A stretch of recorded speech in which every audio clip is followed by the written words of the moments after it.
మన ప్రభు అయిన యేసుక్రీస్తు నామములో తిరిగి మరొక దినాన్ని తిరిగి జీవముతో తిరిగి కృపను బట్టి ఈ లోకములో ఆ కృపా వాక్యాన్ని బట్టి ఈ లోకములో మనము మరి నెమ్మది కలిగి ఉండటానికి, జీవము కలిగి ఉండటానికి, శక్తిని కలిగి ఉండటానికి భూమి మీద కృప చూపించినటువంటి కృపామయుడైనటువంటి దేవునికి స్తుతులు స్తోత్రములు చెల్లిస్తున్నాను. మరొక దినములో కృపావాక్య ధ్యానములలో పాలు పంపులు కలిగి ఉంటున్నటువంటి ప్రతి బిడ్డకు కూడా ప్రభు పేరిట వందనములు, ప్రభు పేరిట శుభములు తెలియజేస్తూ ఉన్నాను. ప్రియ దేవుని బిడ్డలారా, ఈ ఉదయకాలమందు ప్రభు మనకిచ్చినటువంటి సత్యవాక్యాన్ని మనము చదువుకొని ప్రార్థనాపూర్వకంగా ధ్యానం చేద్దాం. లూకా సువార్త 6వ అధ్యాయము 22వ వచనములో ఉన్నటువంటి మాటని చదువుకుందాం. మనిషి కుమారుని నిమిత్తము మనుషులు మిమ్ములను ద్వేషించి, మిమ్మలను వెలివేసి, నిందించి, మీ పేరు చెడ్డదని కొట్టివేయినప్పుడు మీరు దానిలో. పరిశుద్ధుడైనటువంటి తండ్రి, కృపగలిగినటువంటి దేవ, ఈ సమయంలో మీ మాటలు మేము ధ్యానం చేస్తున్నాం. మీ ఆత్మ సహాయాన్ని మాకు అందించండి. ప్రతి బిడ్డ కూడా మేలు పొందినట్టుగా కృప చూపించమని యేసుక్రీస్తు నామములో అడిగి వేడుకుంటున్నాము తండ్రి, ఆమెన్.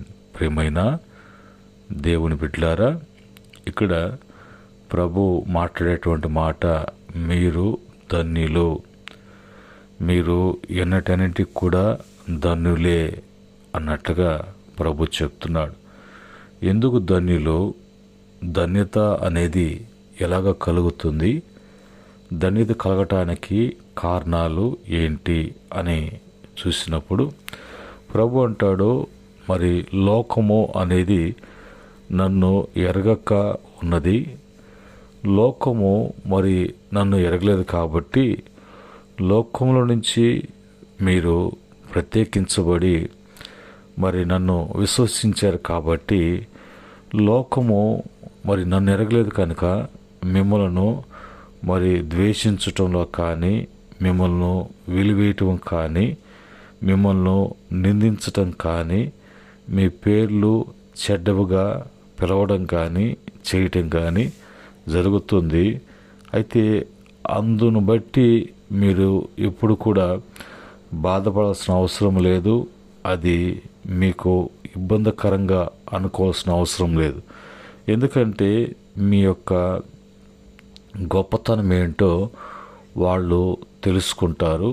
మీరు నన్ను విశ్వసించిన దానికి, నన్ను వెంబడించిన దానికి, నా మాటలు వింటూ లోబడుతూ అనుసరిస్తున్న దానికి మీ యొక్క జీవితాలు, మీ కుటుంబాలు ఎంతగానో ధన్యముగా మార్చబడతాయి అనేటువంటి మాట ప్రభు ఆయన నోరారా పలికినటువంటి మాటలు.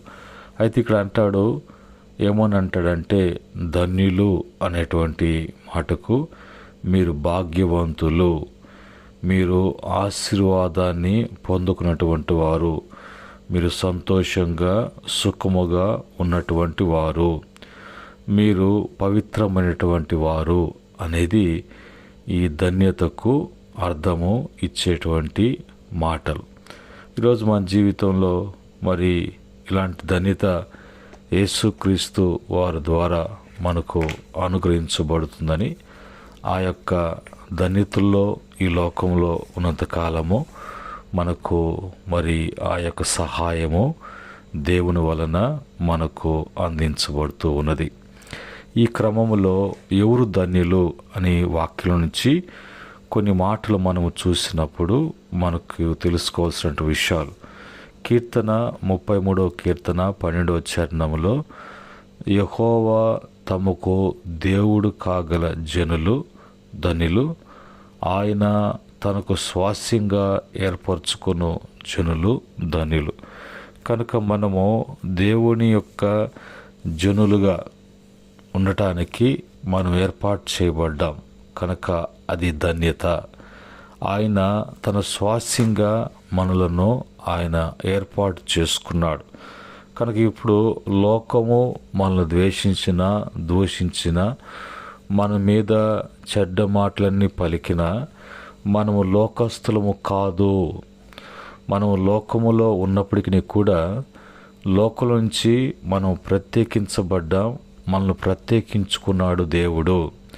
కనుక మరి వారికి లేనటువంటి ధన్యత మనకు దేవుడు అనుగ్రహించి వాళ్ళ ముందే మనము ఏ విధంగా ధన్యులమో, ఏ విధంగా ఆయన విశ్వసించిన దానికి, ఆయన్ని ఆశ్రయించిన దానికి, ఆయన అయినటువంటి వారు మనకు ఎలాంటి ధన్యతలు అనేవి ఉంటాయో అనేది ఇక్కడ వాక్యం ద్వారా మనకు తెలియచేయబడుతూ ఉన్నది. అలాగనే మరి బైబిల్ ప్రకారంగా, వాక్య ప్రకారంగా కీర్తన 89వ కీర్తన 15వ చరణములో శృంగధ్వనులు నెరుగు ప్రజలు ధనిలు, యెహోవా నీ ముఖకాంతిని చూచి వారు నడుచుకుంటున్నారు అని అంటాడు. మూడవదిగా మరి ధనులైనటువంటి వాళ్ళు దేవుని యొక్క ముఖకాంతి యొక్క వెలుగులో నడుచుకుంటూ ఉన్నారు.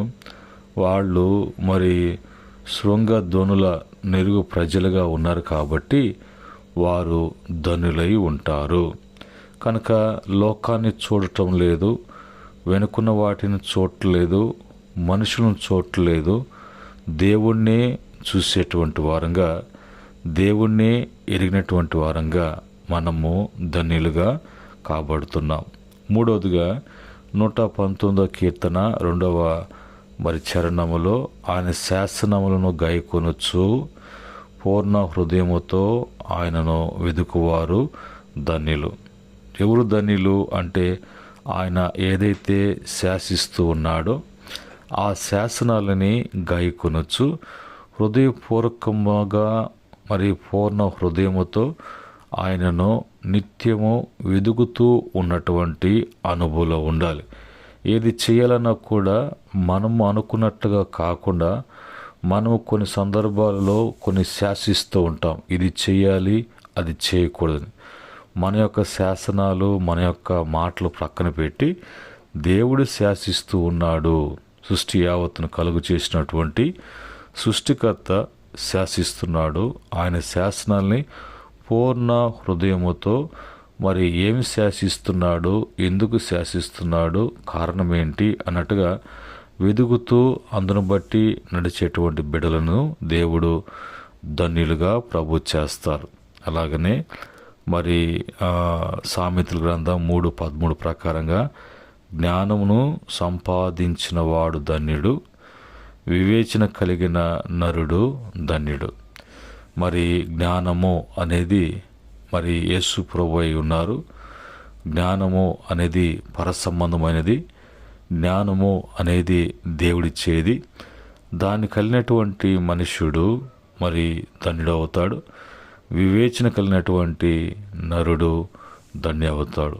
ఇవన్నీ కూడా ఆత్మ సంబంధంగా, పరసంబంధంగా మనకు అనుగ్రహించబడుతున్నటువంటి ధన్యతలు.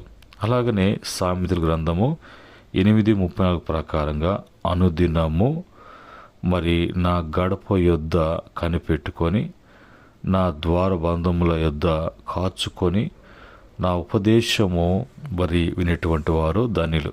ఎప్పుడు కూడా కాచుకొని ఉండడం, కనిపెట్టుకొని ఉండడం. ఎక్కడ నా గడప అంటే ఆయన మందిరము యొద్ద కాచుకున్నటువంటి వారికి దేవుని యొక్క ఉపదేశము వినేటువంటి వారు. దేని కొరకు కాచుకోవాలి, దేని కొరకు కనిపెట్టాలి, కనిపెట్టేటువంటి కాచుకున్నటువంటి స్థలం ఎక్కడ అంటే దేవుని యొక్క మందిరం. అక్కడ ఎందుకు కాచుకొని ఉండాలి, కనిపెట్టుకుంటే ఆయన ఉపదేశాన్ని వినటానికి. ఆ ఉపదేశం వినేటువంటి నరులందరూ కూడా మరి వాళ్ళ జీవితాలలో ధన్యులుగా మార్చేటువంటి ఇది ప్రభు వలన మనకు కలుగుతూ ఉన్నది.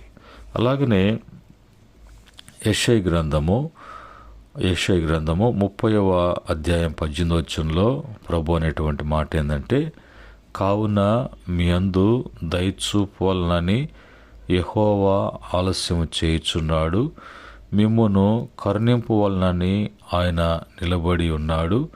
యెహోవా న్యాయము తీర్చు దేవుడు, ఆయన నిమిత్తము కనిపెట్టుకొను వారందరూ కూడా ధన్యులుగా ఉంటారు. కనుక మన జీవితంలో కార్యాలు ఆలస్యం అవుతున్నాయి, కార్యాలు జరగట్లేదు, మాకు ఈ విధంగా అయిపోతుంది, ఆ విధంగా అయిపోతుంది, మేము ఇట్లాగ ఉంటున్నాము, ఇట్లాగ ఉండలేకపోతున్నాము అనేది మనిషి యొక్క తొందరపాటు వల్ల కలిగేటువంటి ఆలోచనలు, ఉద్దేశాలు. అవి మనిషిని ఆందోళనపరుస్తాయి. మనం వాక్యాన్ని బట్టి ప్రతిదీ కూడా చూసుకోవాలి. వాక్యం చెప్పేటువంటి మాటలు ఆలస్యం చేస్తున్నాడు, నీ మీద ఆయనకు ఒక ఉద్దేశం ఉంది, అలాగనే ఆయన మిమ్మల్ని కరుణిస్తున్నాడు, మీ పట్ల ఒక ఆలోచన కలిగి ఉన్నాడు, కనుక ఆయన తప్పక నీ జీవితంలో మరి చేస్తాడు, చేసేంత వరకు నిరీక్షించు అన్నట్టుగా దేవుని వాక్యము మరికి తెలియచేస్తుంది. అది ఆ క్రమంలో. అలాగనే మరి మొదటి పేతురు పత్రిక 4వ అధ్యాయం 13-14 వచనం ప్రకారంగా, క్రీస్తు నామము నిమిత్తము మీరు మరి నిందల పాలు అయిన ఎడల మహిమా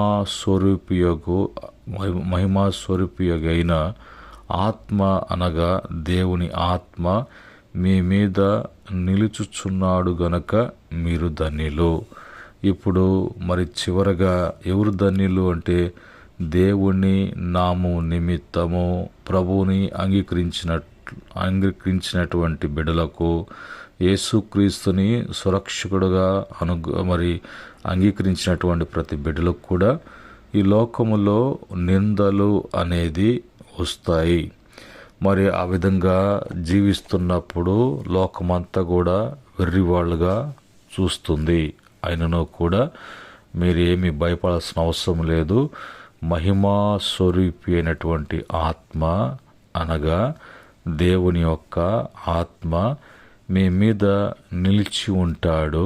మిమ్మల్ని ఆదరణకర్తగా, మీకు ఆలోచన చెప్తాడు, ఆలోచనకర్తగా మిమ్మలను మరి తన యొక్క ఆత్మ చేత ముద్రించబడినటువంటి వారుగా, ఆయన బాధ్యత కలిగినటువంటి వాడుగా మిమ్మలను మరి నడిపిస్తాడు. కాబట్టి ఇప్పుడు మీరు ఎంత ధన్యులు అంటే అంత ధన్యులు అన్నట్టుగా వాక్యం చెప్తుంది. కనుక మరి ఎవరు ధన్యులు అంటే మనం తెలుసుకున్నాం, ఎలాగ మనం ధన్యులు అనే విషయం కూడా తెలుసుకున్నాం.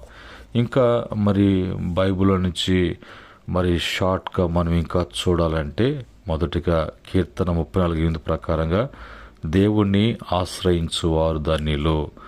రెండవదిగా మరి ఇర్మీయా గ్రంథం 17:17 ప్రకారంగా దేవుని నమ్ముకున్న వారు ధన్యులు.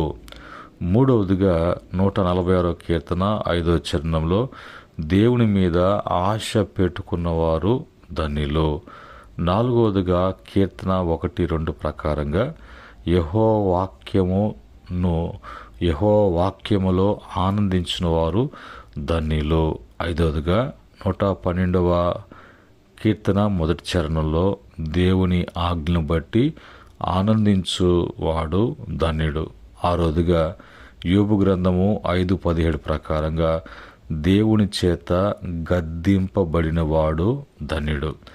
ఏడవదిగా మరి రోమపత్రిక 4:6 ప్రకారంగా దేవుని చేత నీతిమంతుడని మరి ఎవరైతే ఎంచబడతారో వారందరూ కూడా ధన్యులు. ప్రియమైన దేవుని బిడ్డలారా, ఇలాగా మనకు ధన్యత లభించటము, ధన్యత పొందుకోవటం అనేది మనకి దేవుని వలన కలుగుతుంది. కాబట్టి ఇట్టి భాగ్యము, ఇట్టి ఆశీర్వాదము, ఇట్టి సంతోషము, సుఖము, ఇంత పవిత్రమైనటువంటి జీవితము యేసుక్రీస్తు ద్వారా మనకు అనుగ్రహించబడుతుంది. కనుక ఇందుని బట్టి మనకు ధైర్యం ఏంటంటే, మనకి లోకములో ద్వేషించిన, దూషించిన, నిందించిన, చెడ్డ మాటలు, చెడ్డది అని మన పేర్లని చెడ్డ చేసిన, దేనికి కూడా మనము భయపడాల్సిన అవసరం లేదు. ఎందుకంటే అందును బట్టి మనం ధన్యులుగా చేయబడుతున్నాం. ఇటు కృప భూమి మీద నివసిస్తున్న ప్రతి బిడ్డకు కూడా దేవుడు అనుగ్రహించునుగాక. ఆమెన్. ప్రేమగల తండ్రి, పరిశుద్ధుడా, మీకు వందనాలు. ఈ మాటలను బట్టి స్తుతిస్తున్నాం. ఈ మాటలను బట్టి బిడ్డలు మరి ధైర్యం కలిగి ఉండటానికి, ముందుకు సాగటానికి, ఈ లోకములో నీ బిడ్డలుగా జీవించటానికి అన్ని విధాలుగా ధన్యులుగా చేయమని యేసుక్రీస్తు నామములో అడిగి వేడుకుంటున్నాము తండ్రి. ఆమేన్. పరమందు తండ్రి యొక్క ప్రేమ, కుమారుని యొక్క కృప, పరిశుద్ధాత్మ యొక్క సహవాసం మాటలు వింటూ అనుసరిస్తూ ఆ విధంగా జీవిస్తున్న బిడ్డలకును, సకల పరిశుద్ధులకును, ఆయన దాసులకును సదా తోడై నడిపించునుగాక. ఆమేన్. దేవుడు మిమ్ములను, మీ కుటుంబాలను కలిగిన యావత్తు కూడా ధన్యకరమైనటువంటి స్థితికి తీసుకునొచ్చునుగాక, నడిపించునుగాక, స్థిరపరచునుగాక. మీకందరికి కూడా దైవాశీస్సులు కలుగునుగాక. ఆమేన్.